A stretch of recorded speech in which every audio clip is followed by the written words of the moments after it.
परमहंसा स्वादितचरणकमलचिन्मकरन्दाया भक्तजनमानसनिवासाया श्रीरामचन्द्राया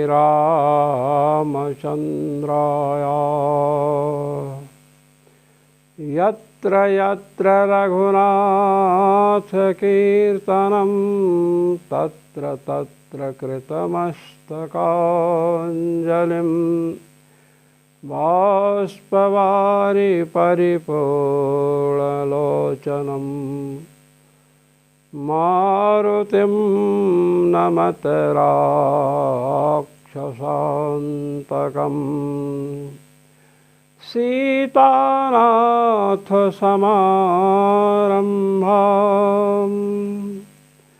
रामानन्दार्यमध्यमाम् अस्मदाचार्यपर्यन्तां वन्दे गुरुपरम्परां वन्दे गुरुपरम्पराम्।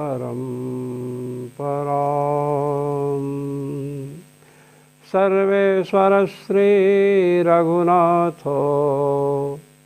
विजयते तराम। आज हम इंद्रियाधिकरण में प्रविष्ट हो रहे हैं। भगवान बादरायण का सूत्र है ता इंद्रियाणि तद्व्यपदेशादन्यत्र श्रेष्ठात्। द्वितीय अध्याय के चतुर्थ पाद का 17वां सूत्र है। इस सूत्र की पीठिका क्या है, भूमिका क्या है, इस पर भगवत पाद जगत गुरु श्री स्वामी रामानंदाचार्य जी महाराज कह रहे हैं किं प्राणपदेनावगतानि सर्वाणि इन्द्रियाणि आहोस्विच्छ्रेष्ठ प्राणव्यतिरिक्तानि तानि इति संशये करणत्वाविशेषात् सर्वाण्यपीन्द्रियाण्येव इति पूर्वपक्षः। कहते हैं, देखिए, प्राण पद का प्रयोग इंद्रियों के लिए आया है। तो प्राण पद से जिन इंद्रियों का बोध होता है, चक्षु है, श्रोत्र है, घ्राण है, रसनेन्द्रिय है, वाग इंद्रिय है, इस प्रकार 11 इंद्रियां हैं। तो प्राण शब्द से इन 11 इंद्रियों का बोध होगा, अथवा प्राण पद से लोक में प्राण पदार्थ का भी बोध होता है, जिससे श्वासोच्छ्वास क्रिया होती है। तो प्राण पद से 11 इंद्रियां और उसके साथ प्राण का 5 प्रकार का जो प्राण है, 5 प्रकार जो प्राण हैं, उन प्राणों का भी इंद्रियों के साथ बोध होगा। क्या? 2 विकल्प उठाया। प्राण शब्द का प्रयोग इंद्रियों में हुआ है और प्राण शब्द का प्रयोग प्राण पदार्थ में भी हुआ है। तो प्राण शब्द से केवल 11 इंद्रियां ही ली जाएं, अथवा प्राण शब्द से 11 इंद्रियां और मुख्य प्राण, जिसके 5 भेद हैं, प्राण, अपान, व्यान, समान और उदान, उनको भी लिया जाए। 11 इंद्रियां और पंचवृत्ति वाला जो प्राण है, उन सबको प्राण पद से लिया जाए कि प्राण पद से केवल 11 इंद्रियों का बोध हो, यह संदेह है। क्या निकला? पूर्व पक्षी कहना क्या चाहता है? जिज्ञासु यह जिज्ञासा कर रहा है कि प्राण पद से 11 इंद्रियां और मुख्य प्राण, इन सबको लिया जाए, अथवा प्राण पद से जो मुख्य प्राण है उसका पृथक ग्रहण हो। प्राण शब्द से 11 इंद्रियां ही ली जाती हैं, अथवा प्राण पद से 11 इंद्रियों के साथ मुख्य प्राण भी लिया जाए। इसको आप ऐसे भी कह सकते हैं कि चूँकि प्राण शब्द तो लोक में जो श्वासोच्छ्वास लेते हैं, मुख नासिकाभ्याम निर्गमनात् प्राणः, न्याय दर्शन का जो आरंभिक ग्रंथ तर्क संग्रह है उसमें बतलाया गया और लोगों में प्रसिद्ध भी है कि मुख और नासिका से जिस वायु का निर्गमन होता है उस वायु विशेष का नाम क्या है? प्राण है। तो प्राण शब्द से इंद्रियों को भी आप ले रहे हैं और प्राण शब्द से मुख नासिका के द्वारा जो वायु निःसृत होती है उसको भी आप लेते हैं। तो प्राण शब्द से मुख्य प्राण अर्थ करें और मुख्य प्राण की ही भेद विशेष 11 इंद्रियां, ऐसा माने क्या? ये शंका हुई। अब पूर्व पक्षी कह रहा है कि प्राण शब्द से किसको लेना है हम बतला रहे हैं। किम प्राणपदेनावगतानि सर्वाणि इंद्रियाणि आहोस्वित श्रेष्ठ प्राण व्यतिरिक्तानि तानि इति संशये। प्राण पद से 11 इंद्रियां ही ली जाती हैं, अथवा श्रेष्ठ प्राण से वे भिन्न हैं। तो श्रेष्ठ प्राण से भिन्न हैं तो इसका मतलब कि प्राण के ही भेद विशेष वे इंद्रियां नहीं हैं। जो प्राण पद से कही गई हैं इंद्रियां वे मुख्य प्राण की ही भेद विशेष नहीं हैं। कहते हैं भाई संदेह आपको क्यों हो रहा है कि प्राण पद से सभी इंद्रियां ली जाएं, श्रेष्ठ प्राण से वे इंद्रियां भिन्न हैं क्या? तो श्रेष्ठ प्राण से वे इंद्रियां भिन्न हैं तो प्राण पद से कैसे ली जा सकती हैं? तो कहते हैं कि देखिए, ता एतस्यैव सर्वे रूपम अभवन, कहा गया है प्राण के ही ये सब रूप हैं। जो 11 इंद्रियां हैं ना, 11 इंद्रियां, वे सब भी क्या हैं? प्राण के ही रूप विशेष हैं। तो प्राण के ही रूप विशेष हैं तो प्राण पद से सबको लेना चाहिए। वही बता रहे हैं, करणत्वा विशेषात् सर्वाण्यपि इंद्रियाण्येव इति पूर्व पक्षः। कहे कि जो जीव है तत्तद इंद्रियों के द्वारा फलों का भोग करता है। जैसे चक्षुर इंद्रिय है नेत्र, तो नेत्र के द्वारा रूप का साक्षात्कार करता है। सुंदर रूप देखा तो मन प्रसन्न हो गया, बीभत्स रूप देखा, आप बैठे भोजन कर रहे हैं, कोई सड़ा गला कुत्ता आ गया उसको देखे तो मन में एक घृणा का भाव आता है और भोजन छोड़ देते हैं। तो चक्षुरादि इंद्रियां जीव की उपकारिका हैं और प्राण भी जीव का उपकारक है, क्योंकि देह का धारण प्राण के द्वारा ही होता है। कहते हैं करणत्वा विशेषात्, ये भी करण है। पहले बताया जा चुका है कि प्राण जैसे इंद्रियां करण हैं वैसा करण तो प्राण नहीं है, किंतु जीव का उपकारक जैसे इंद्रियां हैं वैसे ही उपकारकत्व तो प्राण में भी है। देह ही नहीं धारण किया जाएगा तो इंद्रियां क्या कार्य करेंगी। करणत्वा विशेषात् सर्वाणि अपि इंद्रियाण्येव, इसलिए उपकारकत्व चूँकि इंद्रियों में है और प्राणों में भी है, इसलिए प्राण पद से क्या लेना चाहिए? सभी को लेना चाहिए।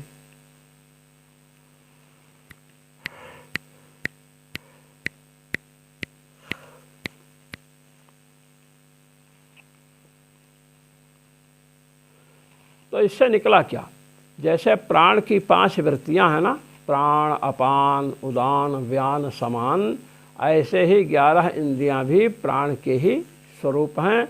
इसलिए प्राण पद से सबको लेना चाहिए। ये पूर्व पक्ष हुआ। अब सिद्धांत बतला रहे हैं। भगवान कृष्णद्वैपायन व्यास सिद्धांत का निरूपण कर रहे हैं। सिद्धांतस्तु श्रेष्ठ प्राण भिन्नान्येवेन्द्रियाणि। कहते हैं श्रेष्ठ जो प्राण है, मुख्य जो प्राण है, उससे भिन्न जो इंद्रियां हैं 11, उनका प्राण पद से ग्रहण होगा।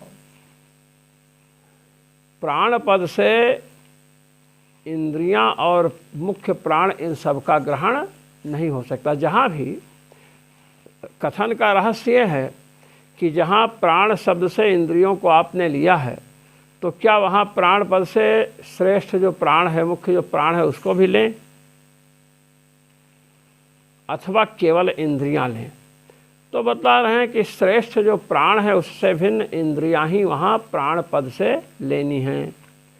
श्रेष्ठाद अन्ये ये प्राणाः तेषु चक्षुरादिस्येव इंद्रियत्वव्यपदेशात्। कहते भाई देखिए, श्रेष्ठ जो प्राण है, मुख्य प्राण जिसे हम कहते हैं, मुख्य प्राण से भिन्न जो चक्षु, श्रोत्र, घ्राण, रसनेन्द्रिय आदि इंद्रियां हैं, इनमें ही इंद्रिय शब्द का व्यवहार हुआ है। क्या प्रमाण ये कह लीजिए ना प्रमाण। हम मुंडकोपनिषद का प्रमाण देते हैं आपको। तस्मात् जायते प्राणो मनः सर्वेन्द्रियाणि च इति ही इंद्रियाणां मुख्य प्राणात् पार्थक्येन व्यपदेशो भेद साधकः। प्राण पद से हम मुख्य प्राण को भी नहीं ले सकते हैं। मुख्य प्राण से इंद्रियां भिन्न हैं। जैसे कहे ना कि प्राण के ही सब रूप हैं चक्षुरादि इंद्रियां, तो जैसे प्राण के 5 भेद होते हैं ना, प्राण, अपान, उदान, व्यान, समान, अपान, ये सब, वैसे ही इंद्रियां भी प्राण की भेद विशेष हैं। इसलिए प्राण पद से सबको ले लें। कहते नहीं, प्राण शब्द से सबको नहीं ले सकते हैं।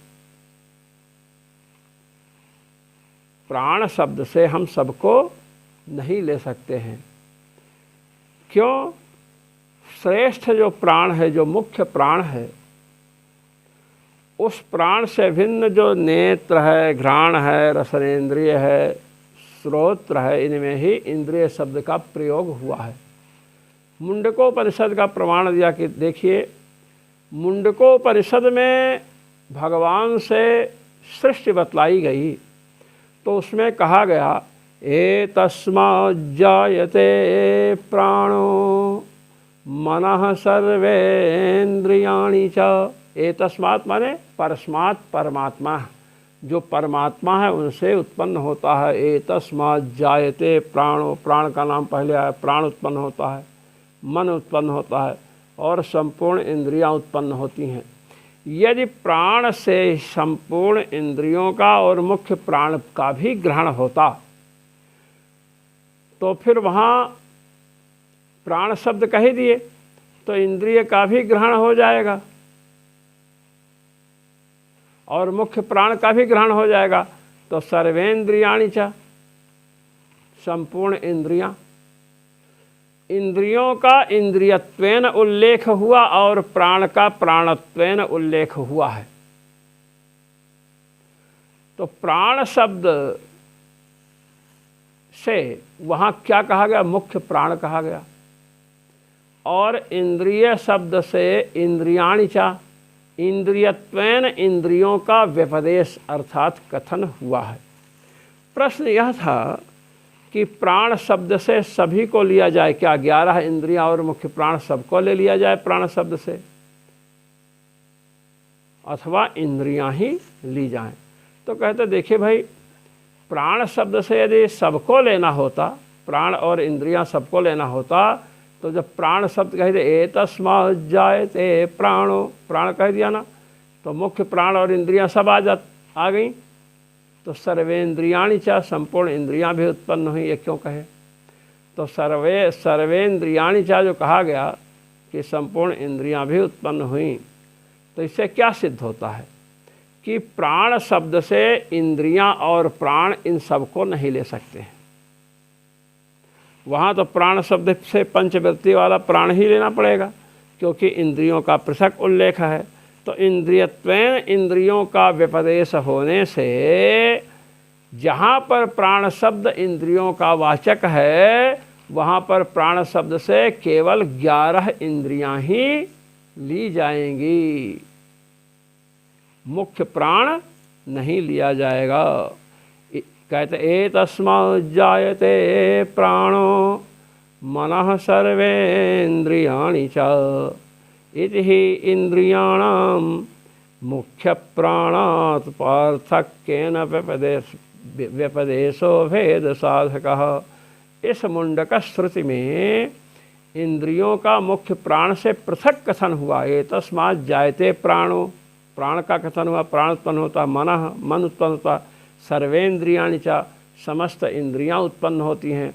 तो इंद्रियों का उल्लेख प्राण से भिन्न है, इसलिए प्राण पद से हम प्राण और मुख्य इंद्रियां, मुख्य प्राण और समस्त इंद्रियों को नहीं ले सकते हैं। प्राण में पंचवृत्ति वाला जो प्राण है और जो 11 इंद्रियां हैं, इनमें भेद है। जैसे प्राण शब्द से पंच प्राण लिया गया, पांच वृत्ति वाला प्राण, प्राण अपान उदान व्यान समान सब उत्पन्न होते हैं। यदि प्राण की ही भेद विशेष इंद्रियां होती, जैसे आपने प्रमाण दिया कि एतस्यैव सर्वे रूपम अभवन, इसके ही सब रूप हुए, प्राण के ही सब रूप हुए। तो इंद्रियां यदि प्राण की ही भेद विशेष होती, तो एतस्मात् जायते प्राणो मनः सर्वेन्द्रियाणि च, इस वाक्य में प्राण की उत्पत्ति कह दी गई। तो जैसे अपान व्यान समान उदान, इन चारों का उल्लेख नहीं हुआ, क्योंकि वे चारों प्राण के वृत्ति विशेष हैं। इसी प्रकार भेद विशेष हैं, इसी प्रकार इंद्रियां भी भेद विशेष होने से उनका भी उल्लेख नहीं होना चाहिए था। उल्लेख हुआ है, प्राण से भिन्नत्वेन उल्लेख हुआ, इसलिए वही प्राण से भिन्न है। प्राण की भेद विशेष नहीं है, इसलिए प्राण शब्द से मुख्य प्राण लेंगे, ये नहीं कि मुख्य प्राण और सब इंद्रियां प्राण पद से ले लें, अन्यथा इस श्रुति से विरोध हो जाएगा। ता इंद्रियाणि तद्व्यपदेशाद अन्यत्र श्रेष्ठात्, श्रेष्ठ जो प्राण है, मुख्य प्राण है, उनसे भिन्नतया इंद्रियों का कथन है। इसलिए प्राण पद से इंद्रिय और प्राण दोनों नहीं ले सकते हैं एक साथ। भगवत्पाद श्री स्वामी रामानंदाचार्य जी महाराज का आशय यह है कि प्राण पद से जहाँ इंद्रियों को लिया गया, 11 इंद्रियां, मैंने जो अभी व्यक्त किया आशय को कि प्राण पद से 11 इंद्रियां लिया गया, प्राण पद से 11 इंद्रियां ली गई, तो प्राण जो तत्व है, मुख और नासिका से निर्गमन होता है, ये प्राण का कार्य है। तो प्राण शब्द से 11 इंद्रियों के साथ प्राणवायु को भी ले लिया जाए, क्या निकला कि मुख्य प्राण के ही ये भेद हैं।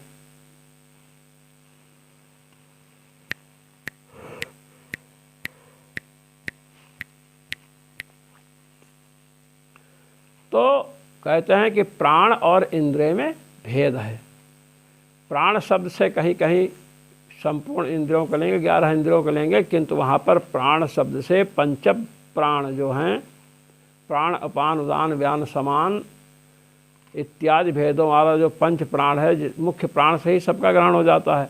तो मुख्य प्राण को नहीं लेंगे, क्योंकि मुख्य प्राण की वृत्तियाँ इंद्रियाँ नहीं हैं। जैसे 5 उसके भेद हैं, वैसे इंद्रियां भी उसकी भेद विशेष प्रकार विशेष नहीं हैं। प्राण जो मुख्य प्राण है उसमें और इंद्रियों में भेद है। एतस्मात् जायते प्राणो मनः सर्वेन्द्रियाणि च। यहाँ पर भगवान से प्राण की उत्पत्ति, मन की उत्पत्ति और इंद्रियों की उत्पत्ति पृथक पृथक कही गई है।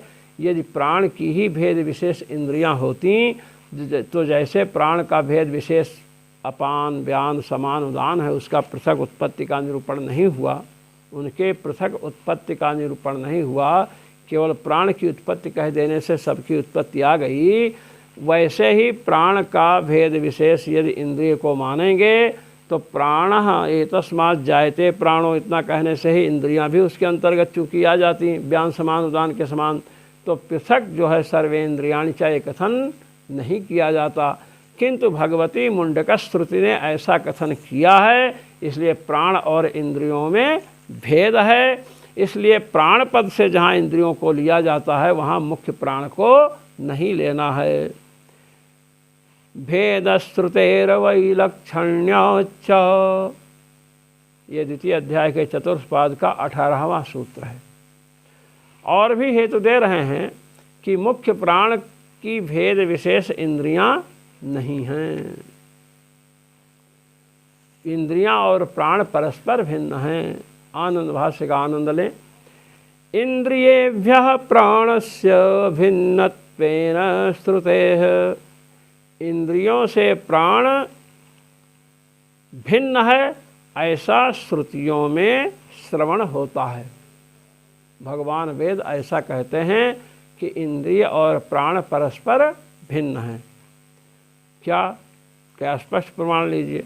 हम बृहदारण्यक उपनिषद का प्रमाण देते हैं। ते हवाचम ऊचुः इति वागादीन्द्रियाणाम उपादानम्। ते हवाचम ऊचुः, उन्होंने वाणी से कहा,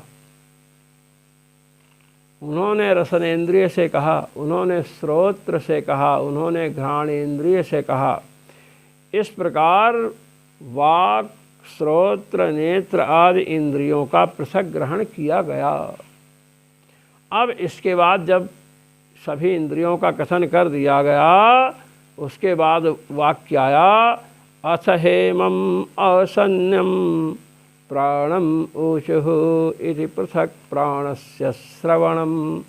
अब इसके बाद आया अथ इमं असन्यम प्राणम ऊचुः, जो समीपवर्ती प्राण है उससे बोली इंद्रियां। तो अगर इंद्रियों का भेद विशेष ही प्राण होता तो प्राण से बोलने का क्या मतलब है भाई? वाणी है, वाग इंद्रिय है, नेत्र है, श्रोत्र इंद्रिय है, तो वाग इंद्रिय का भेद तो श्रोत्र नहीं है, श्रोत्र का भेद नेत्र नहीं है, परस्पर भिन्न है कि नहीं? कहे हाँ। तो फिर इंद्रियों ने प्राण से कहा, प्राण को बोली, तो प्राण भी भिन्न मानना पड़ेगा। इंद्रिय विशेष इसको कैसे मानेंगे? तो प्राण का पृथक श्रवण है। जैसे वाग इंद्रिय, रसन इंद्रिय, श्रोत्र इंद्रिय का पृथक श्रवण है तो वे परस्पर भिन्न हैं, इसी प्रकार प्राण का भी पृथक श्रवण है। अथ हेमं असन्यम प्राणमूचुः, प्राण से बोली तो वैसे प्राण का भी पृथक कथन है, इसलिए इंद्रियों से प्राण भिन्न है। अब सूत्र क्या है? भेद श्रुतेर्वैलक्षण्याच्च, भिन्नतया श्रवण है। प्राण का इंद्रियों से भिन्नतया श्रवण है, इसलिए भी प्राण इंद्रियों से भिन्न है। और वैलक्षण्याच्च, और वैलक्षण्य भी है, वैलक्षण्य विलक्षणता है। वैलक्षण्यम च श्रेष्ठ प्राणस्य इंद्रियेभ्यः, कहते हैं जो श्रेष्ठ प्राण है, मुख्य प्राण है, 5 वृत्ति वाला जो मुख्य प्राण है, 5 प्रकार हैं जिसके, प्राण अपान उदान व्यान समान, ये जो 5 भेद हैं मुख्य प्राण के, तो वह मुख्य प्राण इंद्रियों से विलक्षण है। यह भी देखा जा रहा है। कैसे? सुनिए, आप भी अनुभव कीजिए, हम भी अनुभव कर रहे हैं। क्या? सुषुप्तौ हि इंद्रियाणाम उपगमो दृश्यते, क्या जब सोते हैं प्रगाढ़ निद्रा आती है तो वहाँ पर इंद्रियां उपरत हो जाती हैं। वहाँ पर सुषुप्ति में अन्नमय कोश, प्राणमय कोश, मनोमय कोश और विज्ञानमय कोश, इन चारों कोशों का अभाव रहता है। मन बुद्धि चित्त अहंकार का भी अभाव रहता है। तो इंद्रियों का अभाव, तो सुषुप्ति में प्रगाढ़ निद्रा में इंद्रियों का उपराम देखा गया है। इंद्रियां वहाँ नहीं रहती हैं। स्वप्नावस्था में आप देखते हैं कि मन काम करता है, मन को भी इंद्रिय माना गया। मनः षष्ठानि इंद्रियाणि, मन को इंद्रिय माना। स्वप्नावस्था में तो मन काम करता है, जागृत में तो मन काम करता ही है, इंद्रियां भी काम करें। किंतु सुषुप्त अवस्था में इंद्रियां कार्य नहीं करते हैं, उपरत हो जाती हैं। कहे प्राण, कहे सुनो, प्राणस्य तो उच्छ्वास निश्वासादिरूपा वृत्ति उपलभ्यते एव। प्रगाढ़ निद्रा में भी प्राण की जो वृत्ति है, प्राण का जो कार्य है, श्वास लेना श्वास छोड़ना, श्वासोच्छ्वास रूप वृत्ति उपलब्ध है। जबकि इंद्रियां वहाँ नहीं हैं। तो इंद्रियां वहाँ नहीं हैं और किंतु प्राण है, तो इंद्रियों से प्राण भिन्न हुआ कि नहीं। हम इस कमरे में हैं और देवदत्त का हाथी इस कमरे में नहीं है, देवदत्त इस कमरे में नहीं है, तो देवदत्त से हम भिन्न हुए कि नहीं। इसी प्रकार सुषुप्त अवस्था में इंद्रियों का अभाव है, किंतु वहाँ प्राण की सत्ता है, इसलिए प्राण है।